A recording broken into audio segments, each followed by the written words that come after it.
World Trade organisation ने India के साथ खड़े होने वाली 80 कंट्रीज़ के साथ ये मुआहदा साइन कर लिया है कि आप अपनी वैक्सीनेशन भी बना सकते हैं और मछलियों का शिकार भी कर सकते हैं। तो क्या कहना चाहेंगे, कितनी बड़ी अचीवमेंट है इंडिया के लिए? आज ही डॉलर का रेट अफगानिस्तान की करेंसी जिसे अफगानी कहते हैं 89 अफगानी का $1 है। और ये क्या वजह है? वो एक बिल्कुल टूटी फूटी मैशत है, हम उनसे भी गए गुजरे हैं। लेकिन इंडिया इतना खुद मुख्तार कैसे है कि जो भी उसको बात ठीक नहीं लगती वो स्ट्रेट एंड फॉरवर्ड बात कर देता कि भाई हम आपकी बात मानते ही नहीं है। इंडिया जहां वेस्ट के सामने भी बोल रहा है, चाइना के सामने भी बोल रहा है, अमेरिका के सामने भी बोल रहा है। खबर है ये जो प्रॉफिट नामी एक वेबसाइट उस पर आ रही है, इसका मतलब समझा दे। Interbank market runs out of dollars कि डॉलर की कीमत हर रोज बढ़ती जा रही है, इजाफा हो रहा है और आईएमएफ की तमाम शराइत मानने के बाद भी वो खुश नहीं है। तो फिर और पाकिस्तान से क्या चाहता है आईएमएफ?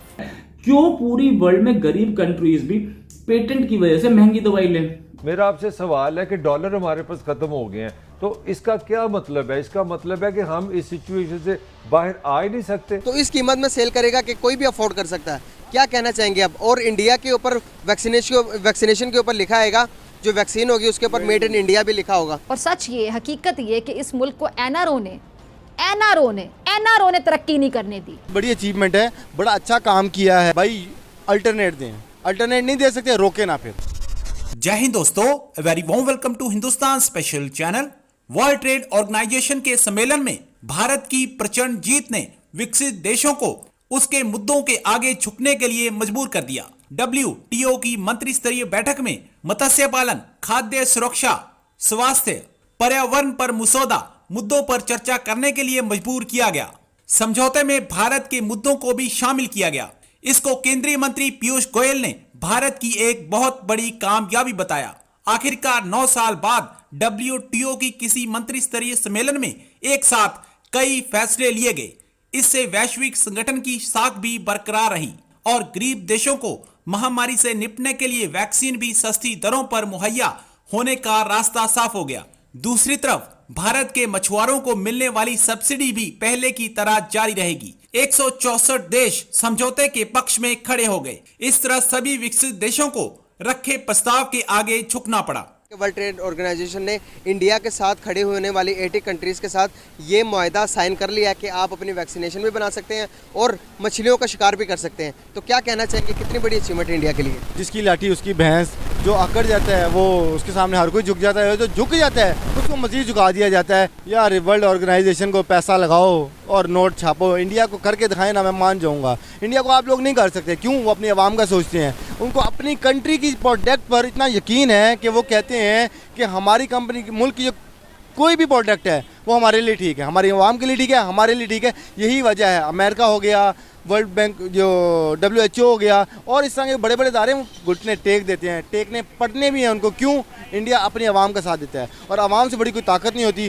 तो सही है, इंडिया पैसा छापेगा, इंडिया की आवाम को फ़ायदा होगा, इंडिया के हुकूमत को फ़ायदा होगा और हम लोग ऐसे ही देखते रहेंगे। पहले उन्होंने वैक्सीनेशन पर पाबंदी लगाई कि कोई भी कंट्री वैक्सीनेशन नहीं बना सकती, जो कि एलिजिबल कंट्रीज हैं इसके लिए वही बना सकती है।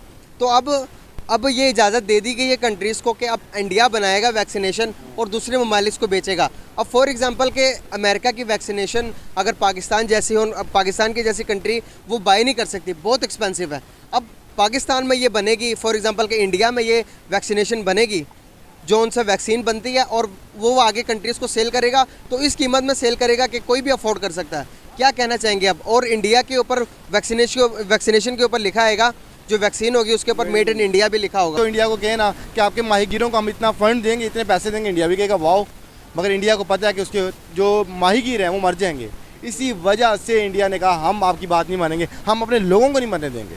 सही बात है। तो कितनी बड़ी अचीवमेंट है और क्या समझते हो कि इंडिया ने अपने आप को मनवा लिया कि दुनिया में जिस तरह से 80 कंट्रीज इंडिया के हक में खड़ी होगी कि इंडिया जो कह रहा है इसके साथ हम खड़े हैं? बिल्कुल मनवाया, अपनी वैक्सीन लॉन्च कर दिया भाई मेड इन इंडिया के नाम से, और क्या चाहिए? डॉक्टर साहब माफी चाहता हूँ, मैं एक खबर है ये जो प्रॉफिट नामी एक वेबसाइट उस पर आ रही है, इसका मतलब समझा दे। Interbank market runs out of dollars. What does this mean? हम इंटरबैंक डॉलर का सुनते रहते हैं कि ये वो ज़रा कम होता है उसके रेट। तो इंटरबैंक मार्केट में डॉलर का रन आउट होने का क्या मतलब है? नंबर 1, ये दुरुस्त है? अगर दुरुस्त है तो उसका मतलब क्या है? देखिए, मैंने भी ये खबर देखी है, अब मैं लेकिन ये कंफर्म तो नहीं किया, लेकिन छपा है कहीं से इसके किसी के नेगेट तो नहीं किया है, इसको रिबटल तो नहीं इशू किया है। इसलिए जब रिबटल ना हो तो लोग उसको समझते हैं कि ये खबर ठीक होगी। इसका मतलब सिर्फ ये हुआ कि अगर कोई शख्स कोई इम्पोर्टर जो है अपने एलसी खोलने के लिए जा रहा है तो कमर्शियल बैंक कह रहे हैं कि भाई हम डॉलर हमारे पास नहीं है, हम आपके एलसी नहीं खोल सकते हैं। ये कैफियत हो गई है।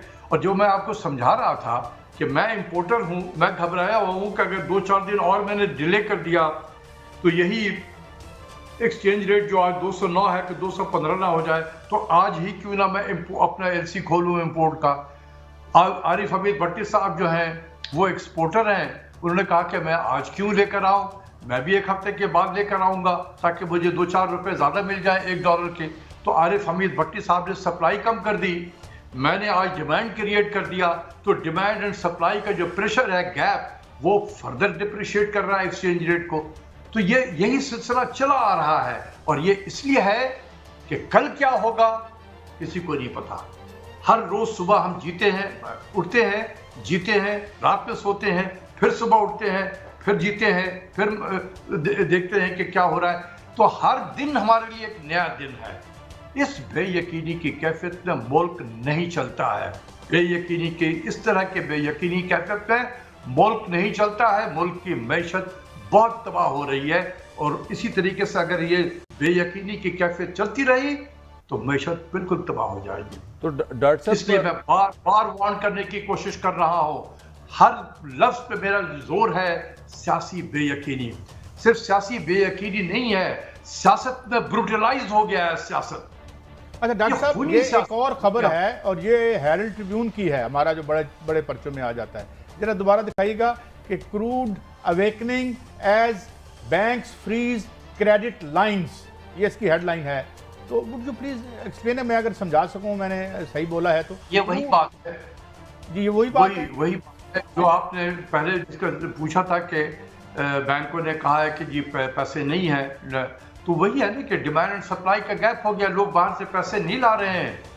लोगों के जो इम्पोर्टर हजरात हैं, जिनकी फैक्ट्री है, कारखाने हैं, अपने रॉ मटेरियल उन्होंने मंगाना है। डॉक्टर साहब, आसान जुबान में हमने पेट्रोल तो लेना है, उसी से बिजली बनानी है, उसी से हमने ट्रांसपोर्ट चलानी है और इसके बगैर आज की ज़िंदगी नहीं है। मेरा आपसे सवाल है कि डॉलर हमारे पास ख़त्म हो गए हैं, तो इसका क्या मतलब है? इसका मतलब है कि हम इस सिचुएशन से बाहर आ ही नहीं सकते।